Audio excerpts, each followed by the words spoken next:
Si todavía no lo hizo, puede tomar su asiento. En esta noche, gracias a Dios por este hermoso día que el Señor nos regala, esta hermosa noche donde podemos alabarle, donde podemos adorarle, donde podemos exaltar su nombre. Amén. Gracias a Dios por todo ello. Ya algunos comentarios de las bendiciones del Señor se han estado compartiendo en esta noche y creemos que hay mucho más de parte de Dios para cada uno de nosotros. Amén. Amén. ¿Están todos adorando al Señor o no se escucha nada? Amén. Amén. Sí. Gloria a Dios. Sí, Señor. Efesios capítulo 6, versículo 10. Amén. Gracias a Dios en esta noche. Mi mamá un poco compartió y nos sorprendió la llamada de, mientras usted busca Efesios 6, 10, la llamada de nuestro hermano Guillermo, el misionero que vino de España. Algunos lo alcanzaron a ver acá el año pasado, más o menos para esta fecha. Ellos estuvieron viniendo con el hermano Brígido y ¿sabe qué, mi hermano? ¿Sabe lo tremendo que es? Porque el Señor hace como Él quiere. Y algo de lo que me decía este hermano, y ese día él cómo se fue, y yo sentí la presencia de Dios también esos días en manera especial, pero ellos él decía, estuvimos unas horas nada más con ustedes, ni siquiera alcanzamos a estar un día entero con nuestros hermanos, pero esas horas que estuvimos con ustedes, como que tocaron mi corazón, dice, y el Señor hizo una cosa tremenda y yo sentí algo de parte de Dios muy grande para este lugar. Me comentaba este hermano, ¿no es cierto? Yo sentí que ellos se fueron muy bendecidos de este lugar, por eso tenemos que entender en el Señor aquello que Dios nos ha dado, amén. Ese día nosotros hicimos una reunión especial, ellos vinieron, ni esperábamos que ellos iban a estar acá en este lugar, pero el Señor los trajo a este lugar y creemos que con un propósito de Dios, amén. Evangelista, yo decía, me estuvo hablando, no sé cuántos minutos estuvo ahí hablando conmigo, con mi papá, y estaba yo, ¿de dónde estás llamando, hermano? De España, me dice. Yo decía, ay, quería que corte, pobre, porque cuánto iba a gastar en teléfono, no sé cuánto le vendrá en teléfono, pobre. Pero yo pensaba dentro mío, digo, qué grande que es el Señor, qué cosas que hace el Señor. ¿Quién sabe no nos va a encontrar en España en estos días? ¿Eh? El Señor hace cosas grandes. Imagínense, ese hermano, vinieron acá, es terrible a veces no ver la bendición. ¿Sabe lo feo que es? No la gente, yo a veces le dice, mira cómo anda la gente así, mira cómo anda la gente del mundo. Lo feo es cuando los cristianos a veces no vemos la bendición o no conocemos la bendición de Dios. Ese día vino el hermano Brígido con este hermano y lo trajeron a tirarlo a Kansas. Dijeron, en algún lado donde quieran ponerlo, pónganlo. Anduvieron recorriendo toda la iglesia de Sauce y en ningún lado no lo podían tener. Llegaron a las 5 de la tarde en nuestra casa y nosotros dijimos, ¿qué hacemos? No vamos a perder la bendición. No podemos perder la bendición. Y llamamos, mandamos mensajes de texto por todos lados y hicimos una reunioncita. ¿Amén? Este hermano quiere venir, está en sus oraciones para septiembre, gracias a Dios, septiembre, octubre, y quiere venir a hacer algo grande. Amén. Con otras personas de otros países también. Y si Dios quiere, Sauce va a ser sede de eso. Amén. Pongan en oración esas cosas en el Señor. Sí, den un aplauso al Señor. Tenemos que ver la bendición. La iglesia del Señor se tiene que levantar en estos tiempos. Cuando el mundo corre, la iglesia tiene la verdad, la iglesia tiene la palabra del Señor, la iglesia tiene el Espíritu. Usted sabe, esto le comento ahora mientras usted busca el pasaje y ya vamos a la palabra. No quiero extenderme mucho porque sí quiero compartir algo de parte de Dios. Pero a mí lo que me sorprendió, hubo un día que yo vi un informe. Hace unos par de años atrás, 4 o 5 años atrás, ocurrió un maremoto, lo que se llamó un tsunami, ¿no es cierto?, en las islas Maldivias, en el centro del globo terráqueo, ¿no es cierto?, que destruyó a cantidad de islas. Murieron más de 200.000, 300.000 personas en una catástrofe sin igual en la historia natural, ¿no es cierto? Ahora, yo vi varios informes de ese, que usted capaz que vio alguno, yo vi un informe en Infinito, donde personas que sobrevivieron de milagro al maremoto ese, que estaban de vacaciones en aquel lugar, contaron su experiencia, y muchos hasta filmaron, había filmaciones verídicas. Y una de las personas que estaba ahí, un matrimonio que no sabe ni cómo se salvaron, ellos estaban en un primer piso y alcanzó a tapar el edificio hasta el primer piso. Entonces, esta gente que alcanzó a filmar, decía, este matrimonio que sobrevivió, gracias a Dios, decía que ellos estaban de vacaciones ahí. Antes de que venga un maremoto, ¿usted sabe, se entiende lo que es un maremoto? También es una ola inmensa que viene y tapó cantidad de ciudades. Antes de que eso acontezca, ocurren cosas. Entonces dice que ellos estaban en ese lugar, estaban de visita, la mayoría eran turistas, y estaban en aquel lugar en la playa, celebrando, paseando, disfrutando de sus vacaciones. De golpe, esa mañana cuando ellos se levantan, porque ocurrió al mediodía, ¿no es cierto? Pero cuando ellos se levantan a la mañana, ellos ven que el mar estaba mucho más lejos. Estaba a la orilla acá y ellos dijeron, oh, está re lejos el mar. Se había que meterse más o menos, se alcanzó a meter casi 1 kilómetro, el mar se escondió mar adentro. Imagínese usted que usted tiene el mar acá y luego lo encuentra allá lejos, 1 kilómetro más adentro. Entonces, dice que ellos decían, esto no es normal, decían ellos. ¿Qué es lo que está pasando acá?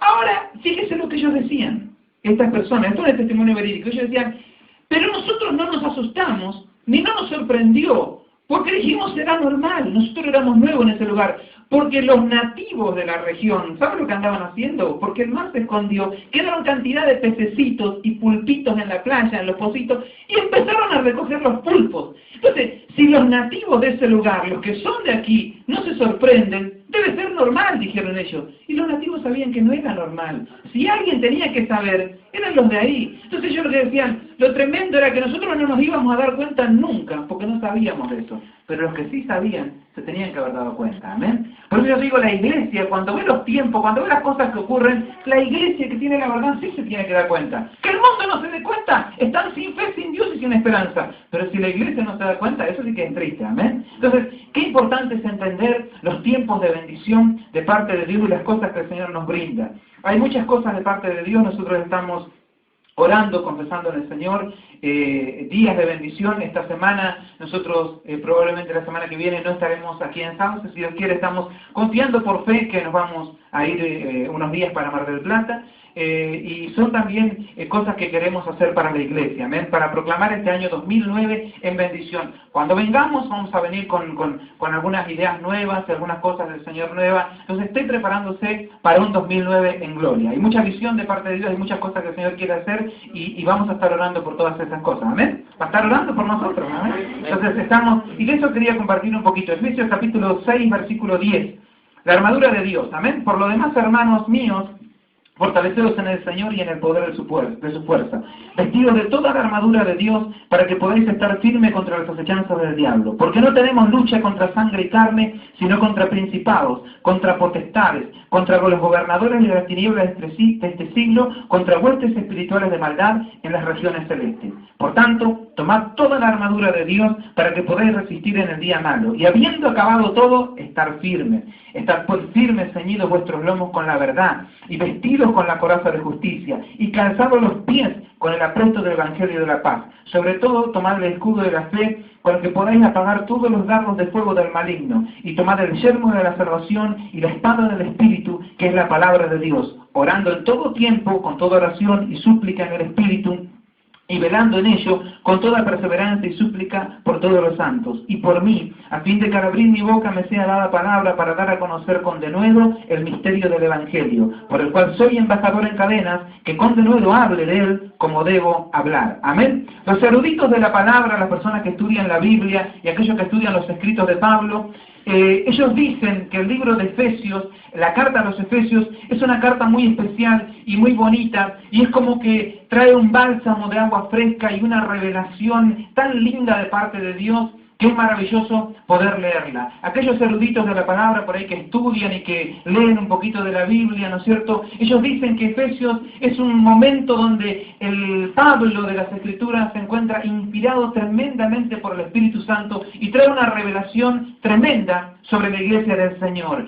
Y es ellos dicen que es como un bálsamo entre las epístolas de Pablo. ¿Por qué? Porque cuando usted lee las cartas, las epístolas de Pablo, usted se encuentra, la primera carta que se encuentra en orden en la Biblia, en su Biblia, en el Nuevo Testamento, es la carta hacia los romanos. La segunda es Corintios, y la primera y segunda de Corintios, luego está Gálatas y después viene Efesios. Si uno lee las cartas de Pablo, la primera carta de Pablo, que es a los romanos, es una carta con mucha exhortación y muy dura.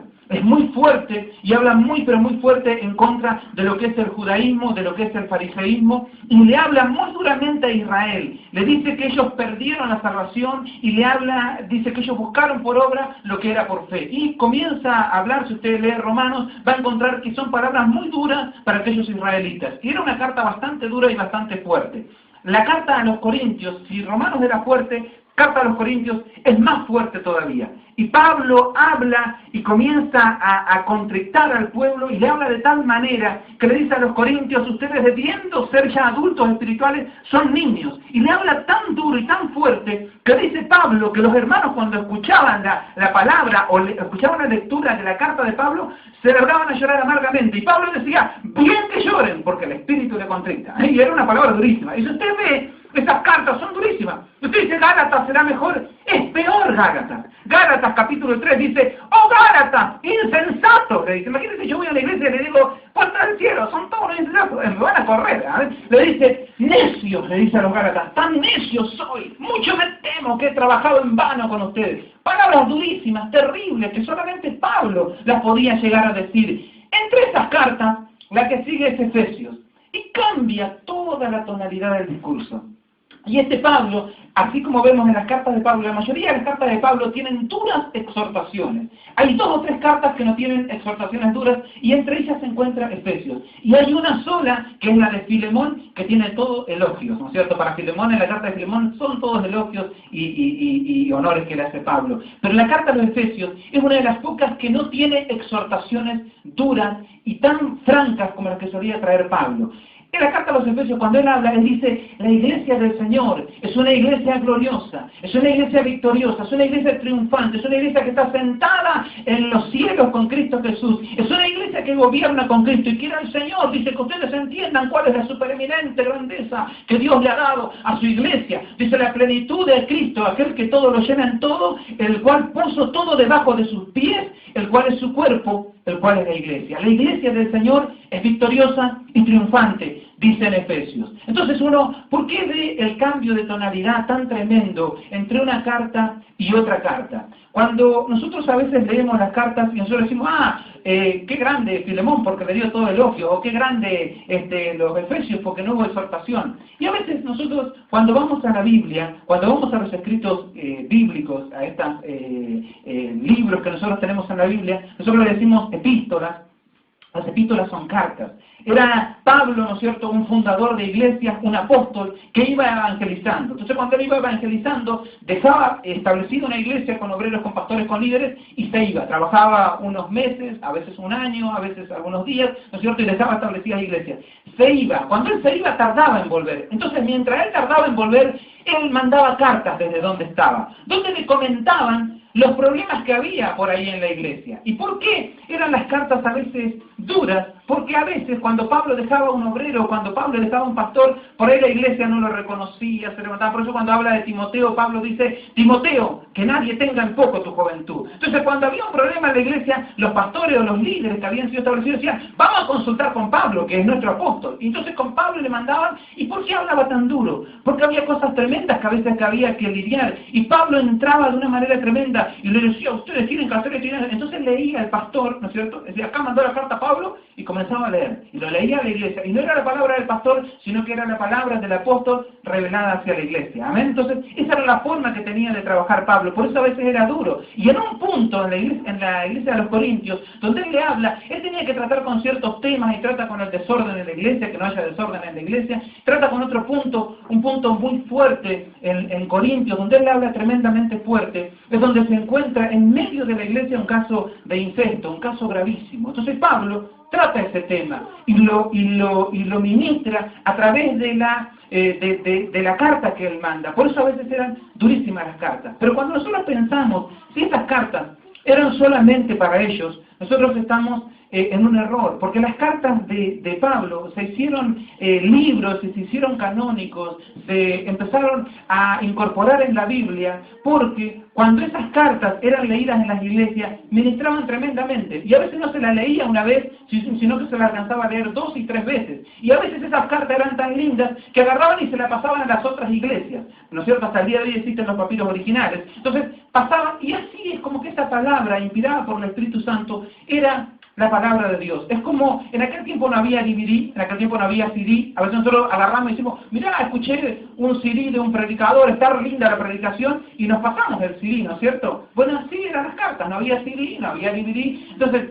Si alguien me trae alguna predicación que predican en Buenos Aires, ¿no es cierto? Yo no voy a decir, era para ellos nada más, porque la palabra de Dios es para todos, ¿amén? Entonces, si yo escucho una palabra de un predicador que predicó en Buenos Aires, en Corrientes, en España, en cualquier parte, más allá de algunas cosas personales o de algunas cosas que sean puntuales para el lugar, la palabra de Dios es palabra de Dios para todos. Y por eso podemos compartirnos CD, café y libros que son palabras de Dios para todos. Así era la palabra de Pablo. No era para una sola iglesia, era para varias iglesias. Y cuando nosotros hablamos, Pablo cuando le hablaba tan duramente, le hablaba a la iglesia en general, no a una sola iglesia. Y cuando hablaba de la victoria y de la gloriosa victoria que tiene Cristo sobre la iglesia, es no solamente para una iglesia en puntual, sino que es para toda la iglesia universal de Cristo. ¿Amén? Entonces lo que nosotros tenemos que entender, que más allá de los errores, más allá de las falencias que tenga la iglesia, más allá de las debilidades, de las torpezas, de las cosas que sucedan en la iglesia del Señor sigue siendo victoriosa, y sigue siendo gloriosa, y sigue siendo triunfante. Nosotros a veces tenemos la costumbre de pensar, ay, ¿por qué ocurre esto en la iglesia? ¿Por qué ocurre lo otro? Lo que nosotros tenemos que entender es que somos una iglesia imperfecta, llena de imperfecciones, llena de errores, llena de debilidades. La iglesia universal de Cristo no existe. Ayer miramos una película con los chicos y decían, no existe la iglesia perfecta, solo existe un Dios perfecto. ¿Amén? Entonces la iglesia perfecta no existe. Siempre va a haber gente mala, gente buena en la iglesia, y uno va a decir, aquel va a la iglesia, el otro va a la iglesia, pero es que la Biblia dice que van a ir de lo peor en la iglesia, van a ir los maleantes, van a ir lo vil y lo menospreciado del mundo.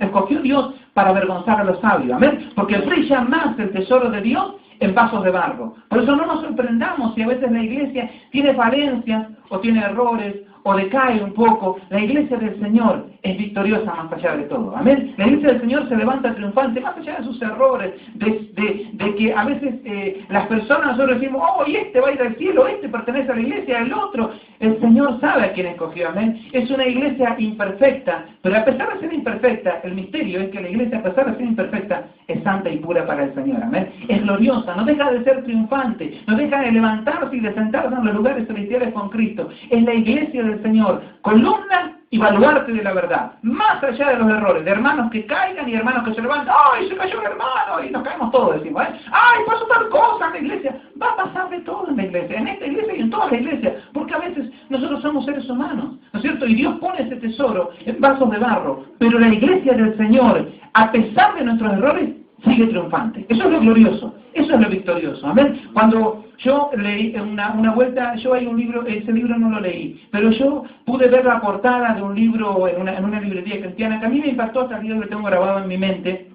Y este libro no lo leí, no sé lo que decía, ni me acuerdo el título tampoco, pero sí me acuerdo de la foto de portada. Y en la foto de portada este libro tenía a una novia, vestida con vestido de novia, ¿no es cierto?, que estaba toda así blanca, bien vestida, y no se le veía la cara, ¿no es cierto?, era del cuerpo para abajo. Y al lado tenía a su novio, ¿no es cierto?, que estaba tomado del brazo, que se le ve el brazo, nada más que ella me toma, y era una foto, ¿no es cierto?, pero esta novia estaba toda vestida de novia, pero se levantaba un poquito la pollera del vestido de novia y se ve debajo del vestido de novia, se deja ver un borcego de militar, ¿no es cierto?, y una ropa de militar debajo de la pollera, debajo del vestido de novia.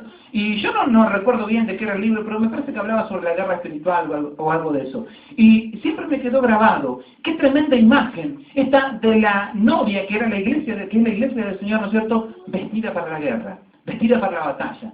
Es una tremenda realidad que la iglesia del Señor, aunque somos la iglesia, aunque somos la novia, santa y pura, vestidos de novia, preparados, santos para el Señor, la iglesia del Señor está preparada para la batalla también. Eso es lo que a veces nosotros no entendemos, eso es lo que a veces nosotros por ahí no comprendemos, el porqué de las situaciones, el porqué de las cosas, y a veces vamos, ¿no es cierto?, y Dios nos muestra algo, y Dios nos quiere dar como el monte Hebrón, como el Señor le quería dar a Caleb, y está lleno de gigantes, y algunos dicen, hay gigantes, pero Caleb decía, si Jehová está conmigo, los comeremos como a pan. Amén. El Señor te quiere dar cosas, pero a veces hay que emprender una batalla espiritual. Y a veces nosotros no entendemos la guerra espiritual que hay que emprender. Y a veces estamos como Ezequiel. Dice la Biblia que a Ezequiel Dios lo lleva a un valle de huesos secos. Y en aquel lugar el Señor le dice, Ezequiel, estos huesos pueden llegar a vivir, van a vivir estos huesos. Y Ezequiel le dice, tú lo sabes, mi Señor. Entonces nosotros a veces cuando el Señor nos manda, decimos, Señor, si será voluntad de Dios, será que mi familia va a triunfar, será que el Señor lo sabe si esto va a salir adelante. Y el Señor le dice a Ezequiel, profetiza, hijo mío, profetiza, estos huesos vivirán. Entonces el Señor le manda a su iglesia a profetizar. Si vos decís, ¿será que mi casa va a vivir? ¿Será que voy a estar bien adelante?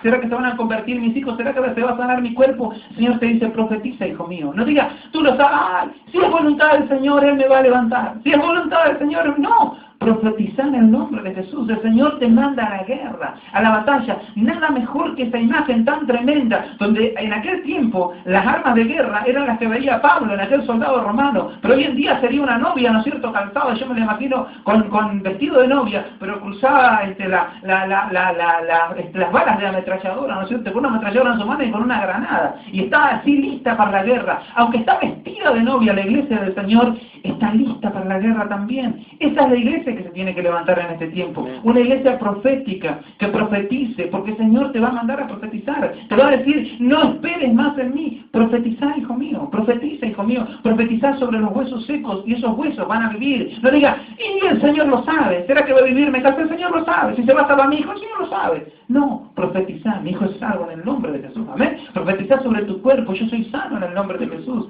Y las cosas que a veces tenemos que enfrentar, nosotros estamos profetizando por fe, que nos vamos a Mar del Plata, amén. Por ahí alguno decía, no, pero lo que pasa es que si es por vista, ya tendríamos que tener las cosas ahí a la mano, pero es por fe, y el Señor te manda por fe, a profetizar por fe, a ordenarle a tu cuerpo por fe, a decirle en el nombre de Jesús, obedecer a la palabra de Dios, amén. Eso es lo que el Señor te manda. A veces las personas por ahí no saben, pero nosotros también tenemos que enfrentar guerra espiritual. Yo a veces, la vez pasada le compartí a unos hermanos, ¿no es cierto?, pero a veces hay luchas espirituales. Yo la vez pasada tuve una lucha muy grave espiritualmente, donde yo sufro a veces, a mí no me cuesta predicar, ¿no es cierto? Yo puedo predicar y me sale predicar siempre, pero a veces lo que yo sufría mucho y lo que a veces sufro todavía son dolores de garganta muy fuertes. A veces se me cierra la garganta, casi imposible de hablar, ¿no es cierto? Y a veces cuando yo la vez pasada estuve en una lucha muy grande contra la obra del diablo, y yo le ordenaba a mi garganta, le iba en el nombre de Jesús, tenés que obedecer a la palabra. Y a veces me asustaba, porque pasaba, a veces la gente no sabe, ¿no es cierto? Porque cuando yo estoy predicando acá, o a veces uno predica, o a veces uno habla con los hermanos,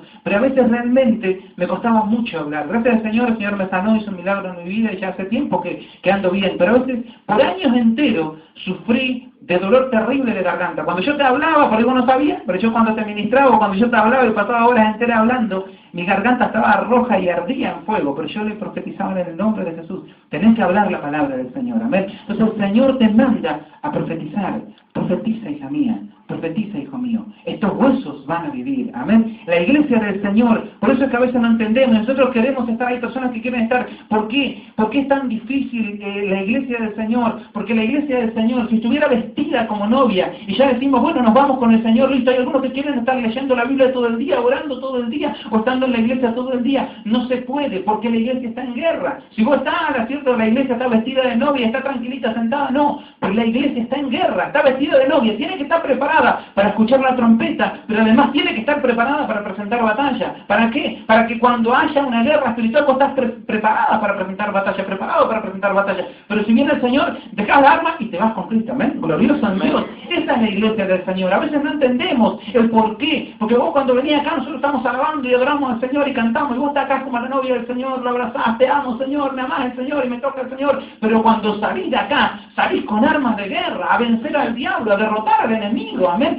Esa es la iglesia del Señor. No es una iglesia quedada, no es una iglesia que está todo el día encerrada orando, leyendo la Biblia, es una iglesia que sale a la batalla. Algunos dicen, ojalá que todos los días sean de reunión, no, pero vos de acá salís y salís a una semana de guerra espiritual, amén, a profetizar, a reclamar toda obra del diablo para Cristo, para el Señor, amén, a reclamar tu Hebrón es la bendición de lo que el Señor te da. Estás queriendo tener algo, bueno, hay gigantes alrededor, tenés que enfrentar. Estás queriendo tu familia, tenés que enfrentar y tenés que profetizar. Estás queriendo ir de vacaciones al río, tenés que profetizar, amén. Eso es el Señor, eso es lo que te llama el Señor, a eso te manda el Señor. No lo veo con mis ojos, pero lo profetizo en el nombre de Jesús. Mirá lo que era Caleb. Caleb tenía 85 años y dijo, si Jehová está conmigo, los comeremos como pan, amén. Porque él confiaba en el Señor. Dale un fuerte aplauso al Señor. Glorioso es Cristo, glorioso es nuestro Señor. Por eso El primer versículo habla de quiénes son nuestros enemigos. Versículo 10, versículo 11 y 12 habla de quiénes son nuestros enemigos. Huestes espirituales de maldad en las regiones celestes. El versículo 13 al versículo 17 habla de cuáles son nuestras armas espirituales. Emprender con la espada del Espíritu. La espada del Espíritu es la palabra. Profetizar. Tomarte de un pasaje bíblico. Dios no miente, no es hijo de hombre para que mienta. Ceñirte tu armadura con la justicia de Dios, no con la justicia del hombre. El hombre piensa que esto es justo y piensa que mañana aquello es justo, pero eso es la justicia del hombre. Ceñite con la justicia de Dios. Ceñí tus lomos con la verdad de Cristo. Imagínate, el mundo no sabe ni en qué hora vive. Hoy no sabíamos en qué hora vivíamos. No te guíes con la verdad del mundo, guíate con la verdad de Dios. Amén. Con lo que dice la palabra del Señor. Esa es la verdad. Eso es lo que triunfa. Calzate tu casco, ¿no es cierto?, del yelmo de la salvación, entendiendo que no estás en este mundo aquí puesto para estar acá, sino que vas hacia los cielos. Amén. Tenemos una morada en los cielos, el apresto del Evangelio de la paz, para creer en el Señor, para confiar en el Señor, para ceñir tus pies, ¿no es cierto?, con el llamado que Dios te da. Entender que eso es lo primordial, que tu andar no tiene que ser el andar como el que anda el mundo. Tu andar tiene que ser lo que el Señor te manda en su Evangelio. Amén. Eso es lo que el Señor te da, eso es lo que el Señor te brinda en este tiempo. Cubrite con el escudo de la fe. Y habla sobre toda cosa, cúbrete con el escudo de la fe. Tener fe en el Señor, confiar en su palabra, confiar en su obra, confiar en lo que Él va a hacer. Lo último habla Pablo y dice, como decía Pablo, también digo yo en esta noche, que puedas orar por mí, que puedas orar por los ministros. Decía Pablo, oren por mí, porque yo tengo que ir a Roma y tengo que ir a predicar el Evangelio a fin de que yo soy embajador en cadenas, pero a fin de que hable con denuedo como debo hablar. Y Pablo necesitaba oración, y esta iglesia necesita oración. Persona que les habla, ¿no es cierto?, Leonardo, necesita de sus oraciones, necesita que usted esté orando por mí, por la obra, y orar por la visión. A veces hay personas que no entienden cuál es la obra, cuál es el obrar. Hay personas, ¿no es cierto?, que van a las iglesias a pelear o a discutir. Cuando los hermanos le dicen arrodillate, no se arrodillan nada, se quedan sentados. Hay hermanos que vienen a la iglesia a pelear, le dicen levantar las manos, no levanto nada. Yo conocí un hermano, ¿no es cierto?, de una iglesia, donde él me decía, mirá, cuando aquel dice que levanten las manos, yo cruzo mis brazos y le muestro que yo no levanto nada, mi hermano. Yo decía, wow, qué bárbaro. ¿Será que el Señor acepta esa adoración? No vengas a la iglesia a pelear. No es tu lucha contra sangre y carne, es contra principados y potestades del aire. No es